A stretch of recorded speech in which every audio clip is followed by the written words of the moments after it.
अस्सलामुअलैकुम दोस्तों, सीटी पास्ट पेपर 2018 मैथमेटिक्स पार्ट में हमने पहले 10 सवाल हल कर लिए थे। आज की वीडियो में हम क्वेश्चन नंबर 11 से क्वेश्चन नंबर 25 तक सॉल्व करेंगे। क्वेश्चन नंबर 11 है, a symbol whose value does not remain constant is called. एक ऐसा सिंबल जिसकी वैल्यू कांस्टेंट ना रहे। कांस्टेंट का मतलब है एक जैसी, यानी कि उसकी वैल्यू तब्दील होती रहे, तो उसे हम क्या कहेंगे। ऑप्शंस आपके सामने हैं। इस तरह का क्वेश्चन मैं पहले भी सॉल्व करा चुका हूँ। सबसे पहला ऑप्शन है लिटरल। तो लिटरल क्या होता है?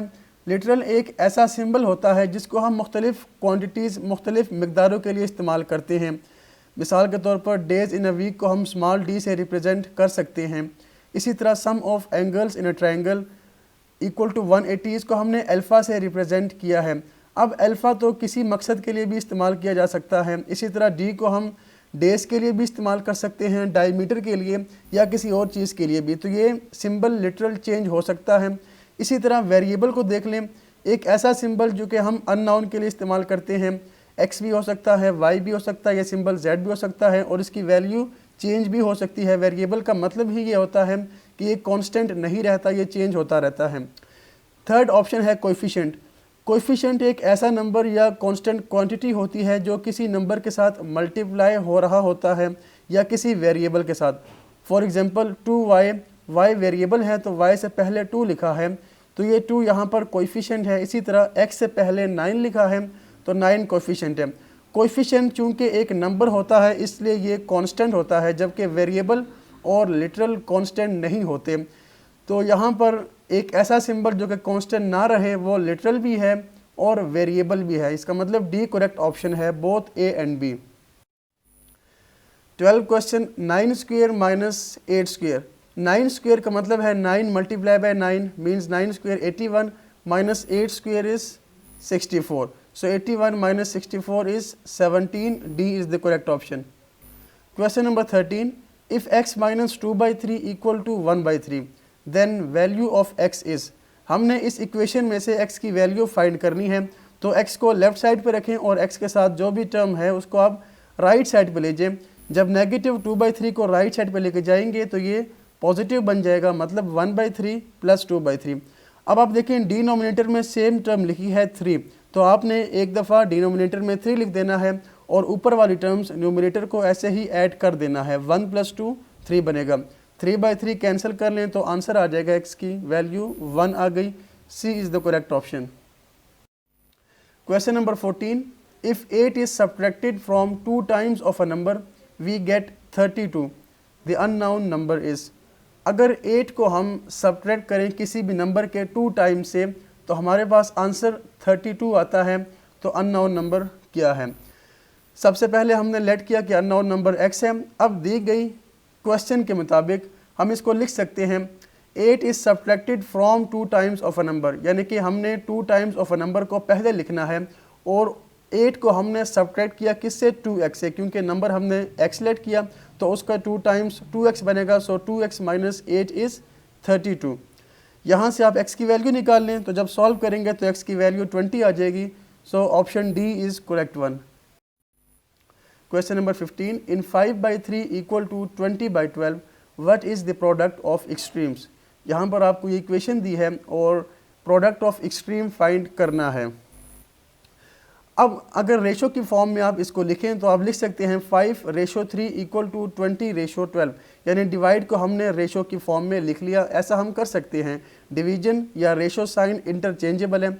इसी तरह इक्वल टू की जगह आप डबल रेशो या प्रोपोर्शन इस्तेमाल कर सकते हैं। अब यहाँ पर मीन्स क्या है और एक्सट्रीम क्या है?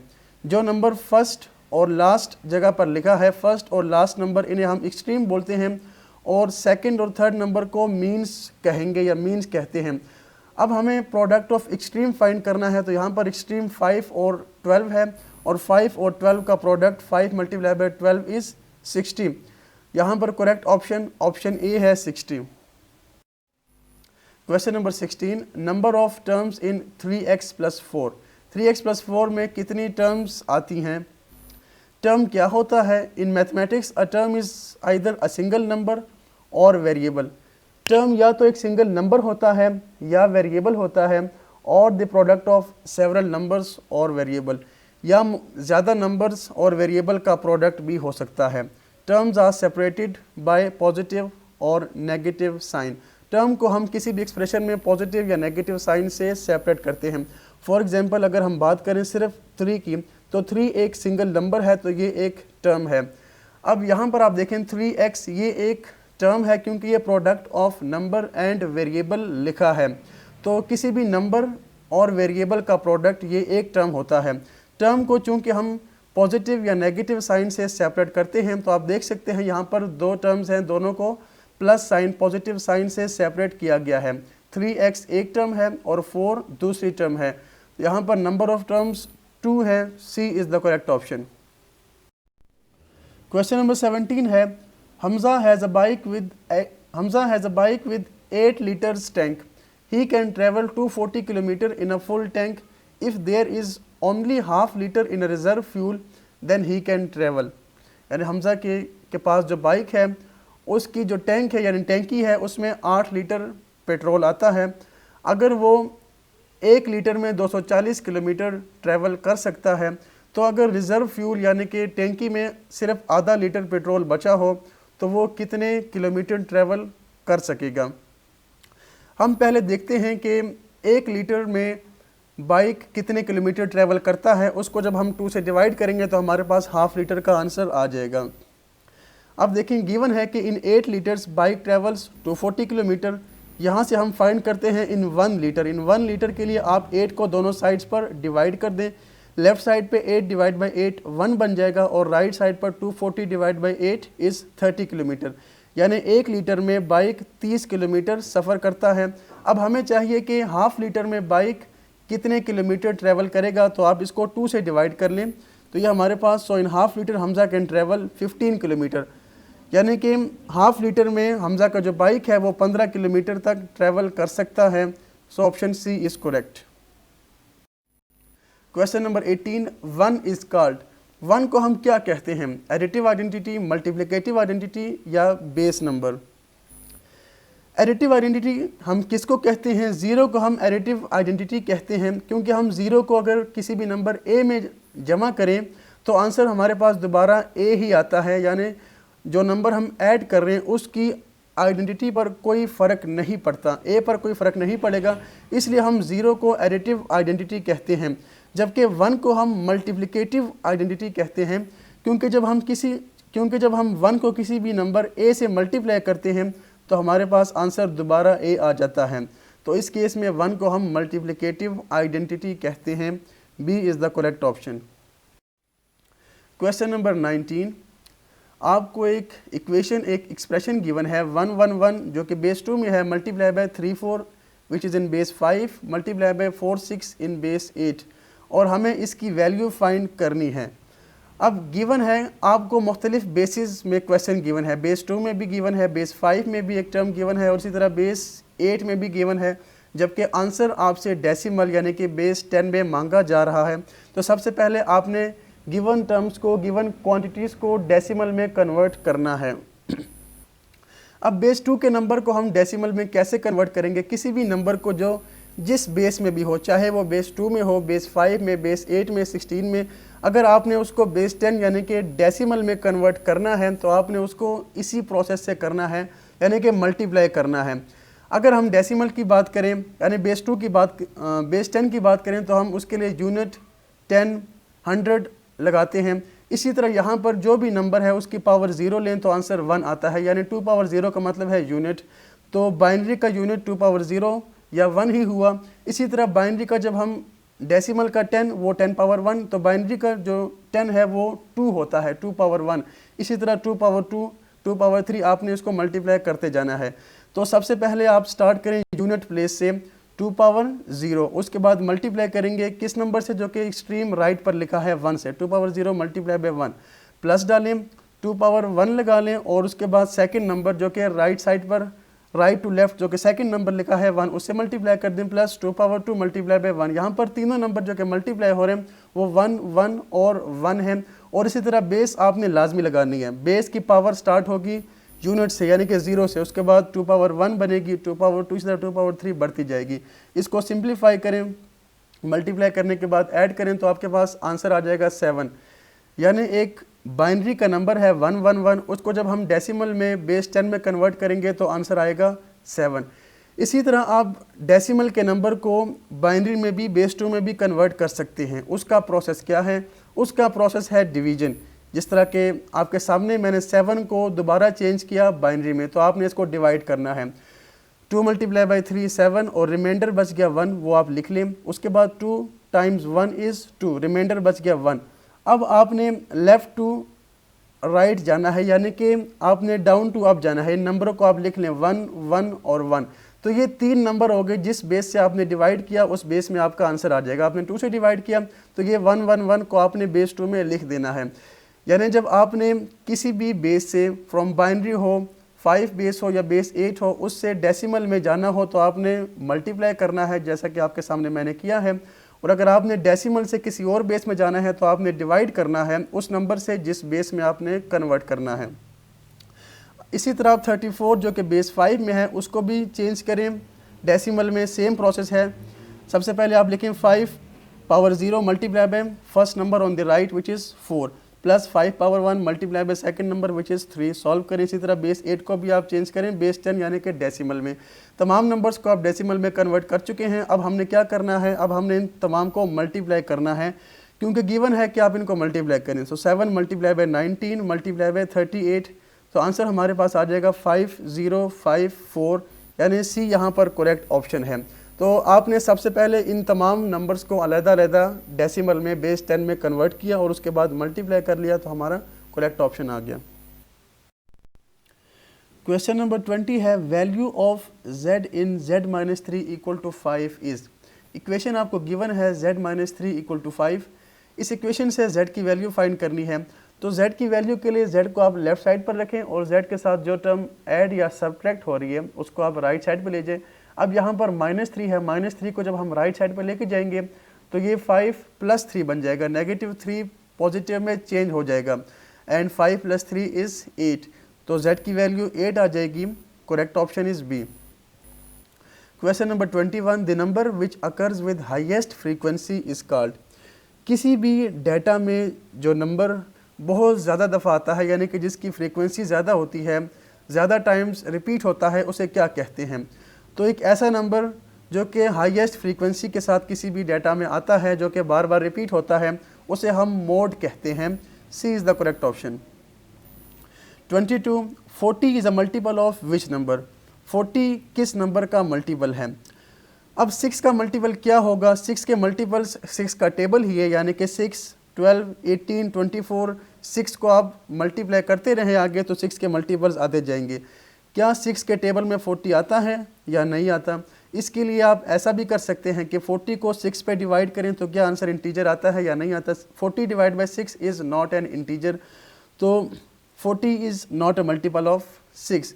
इसी तरह 40 डिवाइड बाई 11 करें तो ये भी इंटीजर नहीं आता, मगर 40 डिवाइड बाई 8 करें तो हमारे पास आंसर 5 आता है। 5 एक इंटीजर है। 40 डिवाइड बाई 8 इज़ 5। इसका मतलब हुआ कि 48 का मल्टीपल है, यानी कि 8 को जब 5 से मल्टीप्लाई किया जाता है तो आंसर 40 आ जाता है। So 40 is a multiple of 8। C is the correct option. Question number 23 है the weight in kilogram of 9 students of class 8th is as under. The median is, यानी आपको क्लास 8 के 9 स्टूडेंट्स का वेट किलोग्राम में given है और इन numbers का हमने मीडियन फाइंड करना है। स्टूडेंट्स, मीडियन का मतलब होता है middle most value. Median given data में से मिडिल मोस्ट वैल्यू होती है, तो इसके लिए सबसे पहले आपने डेटा को अरेंज करना होता है असेंडिंग ऑर्डर में, यानी कि छोटे से बड़े में। सबसे छोटा नंबर सबसे पहले और उसके बाद आपने लिखना है बड़ा नंबर, यानी कि सबसे बड़ा सबसे लास्ट में आएगा। तो हमने क्या किया, सबसे पहले अरेंज किया नंबर्स को न्यूमेरिकल ऑर्डर में, स्मॉलेस्ट नंबर सबसे पहले और लार्जेस्ट सबसे बाद में। अब देखें आपके पास टोटल यहाँ पर स्टूडेंट्स जो हैं टोटल नंबर्स वो 9 है, यानी कि ये डाटा ऑड है, तो इसका मीडियन निकालना बहुत आसान है। 4 नंबर्स आप यहाँ से छोड़ दें और 4 नंबर्स लास्ट से छोड़ दें, तो 5वां नंबर जो कि 33 है, ये बिल्कुल दरमियान में लिखा है, तो ये इन नंबर्स का मीडियन है। तो ऑड नंबर्स का मीडियन निकालना आसान है। अगर नंबर्स हों इवन, नंबर इवन हो तो मिडल टर्म एक नहीं होती, बल्कि उस केस में मिडल टर्म 2 होती हैं। अगर यहाँ पर लेट सपोज 48 ना होता, 47 तक वैल्यूज़ होती, 8 वैल्यूज़ होती, तो इस केस में आप इन 3 वैल्यूज़ को छोड़ दें और इन 3 वैल्यूज़ को छोड़ दें, तो 32 और 33 ये दोनों मिडिल टर्म्स हैं। अब आपने इन दोनों का मीडियन लेना है, इन दोनों को हाफ करना है। 32 + 33 डिवाइड बाई 2, तो जो इनके आंसर आएगा 32.5 वो इसका मीडियन होगा। तो इसका मतलब है कि मीडियन गिवन सेट में से बिलोंग कर भी सकता है और नहीं भी कर सकता। अगर ऑड नंबर्स है तो मीडियन डाटा के अंदर से ही होता है, और अगर नंबर्स 9 है तो मीडियन डाटा के अंदर से नहीं होता, बल्कि उससे बाहर भी हो सकता है। तो इस केस में चूंकि नंबर्स ऑड हैं तो मीडियन डाटा के अंदर ही है और 33 इनका मीडियन है। So here A is the correct option. 24 question है, find the sum of all numbers from 1 to 100 that are multiple of 3। 1 से लेकर 100 तक उन तमाम नंबर्स का सम फाइंड करें जो कि 3 के मल्टीपल्स हैं। सबसे पहले आप देखें 1 to 100 कौन कौन से ऐसे नंबर्स हैं जो कि 3 के मल्टीपल्स हैं। तो ये आपके सामने वो नंबर्स लिखे हैं 3, 6, 9, 12 अप टू 93, 96, 99। ये वो तमाम नंबर्स हैं जो कि 1 से लेकर 100 तक हैं और 3 के मल्टीपल्स हैं। अब हमने इन तमाम नंबर्स का सम फाइंड करना है।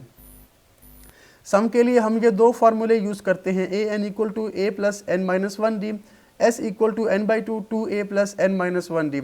फर्स्ट फार्मूला, पहला फार्मूला हम फाइंड करते हैं नंबर ऑफ़ टर्म्स के लिए। अब नंबर ऑफ़ टर्म्स हमें यहाँ पर नहीं पता कि यहाँ पर टोटल कितनी टर्म्स है। an का मतलब है लास्ट टर्म, a का मतलब है फर्स्ट टर्म, n का मतलब नंबर ऑफ़ टर्म्स, जबकि d का मतलब है कॉमन डिफरेंस। चूँकि ये एक सीक्वेंस है, सीरीज़ है, अरिथमेटिक सीरीज़, तो हर 2 टर्म्स के दरमियान एक कॉमन डिफरेंस होता है या होगा। आप देखें यहाँ पर फर्स्ट टर्म जो कि a है वो 3 है, n हमने फाइंड करना है, लास्ट टर्म an इज़ 99, जबकि d 2 कंसेक्टिव टर्म्स के दरमियान common difference second minus first और थर्ड माइनस सेकंड जो भी आप कर लें, तो 9 - 6 और 12 - 9 सब का डिफरेंस 3 है, यहाँ पर कॉमन डिफरेंस 3 है। अब हमने पहले फार्मूले में वैल्यूज़ को पुट करके n फाइंड किया, 99 = 3 प्लस मल्टीप्लाई करें 3 से 3n-3 और सॉल्व करें तो n की वैल्यू 33 आ गई। यानी इस सीक्वेंस में, इस सीरीज़ में टोटल 33 टर्म्स हैं। अब हमने सम फाइंड करना है यूजिंग द सेकंड फार्मूला, क्योंकि हमारे पास n की वैल्यू आ चुकी है। सो आप वैल्यूज़ को रिप्लेस करें और सिंपली इसको सॉल्व करें, कैलकुलेट करें, तो हमारे पास आंसर आ गया 1683। यानी कि ये इन तमाम नंबर्स का सम लिखा है। ये ऐसे नंबर्स हैं जो कि 1 से 100 तक हैं मगर 3 के मल्टीपल्स हैं। So 1683 means B is the correct option. 25 number question, following table shows the number of हाजीज on a plane, the percentage of man are. किसी भी प्लेन, किसी भी जहाज़ में यानी कि जो पिलग्रिम्स हैं, हज करने वाले हैं, वो बैठे हुए हैं, तो आपने क्या करना है, आपने मैन की परसेंटेज फाइंड करनी है, कितने आदमी बैठे हैं। वुमेन की टोटल तादाद 200 है, मैन आर 100, जबकि चिल्ड्रन 60 हैं। हमने परसेंटेज फाइंड करनी है मैन की। अब परसेंटेज ऑफ मैन के लिए आपने क्या करना है, number of man divide by total people multiply by 100%, यानी कि बेसिक फार्मूला जो कि हम यूज़ करते हैं परसेंटेज के लिए वो यहाँ पर आपने यूज़ करना है। अब नंबर ऑफ मैन यहाँ पर 100 हैं, टोटल जो लोग हैं आप इन सबको जमा करें तो 360 है और मल्टीप्लाई कर दें 100% से, तो ये आ जाएगा 27.78। Means here A is the correct option. So viewers, आज की वीडियो में हमने तमाम क्वेश्चंस को सॉल्व किया जो कि सीटी पेपर 2018 में मैथमेटिक्स पार्ट के क्वेश्चन थे 25, उन सब को हमने सॉल्व कर लिया। इंशाल्लाह मैं कोशिश करूँगा कि secondary school teacher SST math physics के भी पास पेपर्स को अपलोड करूं, तो चैनल को आप सब्सक्राइब कर लीजिए और तमाम किस्म के जो आपने मैथ के पेपर्स हैं या लेक्चर मैथ हो गया, CT SST, उसकी वीडियोस भी मैं अपलोड करता रहूँगा, तो सब्सक्राइब करना मत भूलिएगा। अगली वीडियो तक के लिए दीजिए इजाज़त। अल्लाह हाफिज़।